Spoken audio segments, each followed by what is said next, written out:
And I also love that you were saying like, because I almost like felt like I was exhaling because it just sounds like that's one less thing that you have to stress about. And it does feel like you're taking that burden off of you, knowing that you're setting yourself up for success. And I love that that is a focus organizationally that you're trying to infuse into like your wellness programming of saying, hey, like these are some things that could help. Start thinking about this, start planning this. Obviously, I'm not a financial advisor, but these are some things that have worked for me that have been really great. And the one thing you said that I loved was think about your future self.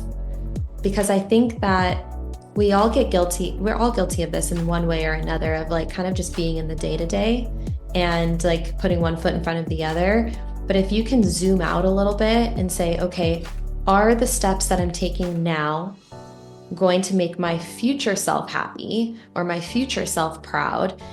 And then starting to like reevaluate what you're doing, because I've had to do that myself in various aspects of my life, you know, of all aspects of wellness of like, okay, do I have the discipline and the things in place now where when I am 60, 70 years old, I'm going to look back and be like, wow, I'm so glad I did that. Yeah. Because now I'm healthier, whether that's physically, mentally, financially. So I love that you said that. Think about your future self. And it is easier said than done, especially when you're really young. Like I had a recruit that had a tattoo that said 2006.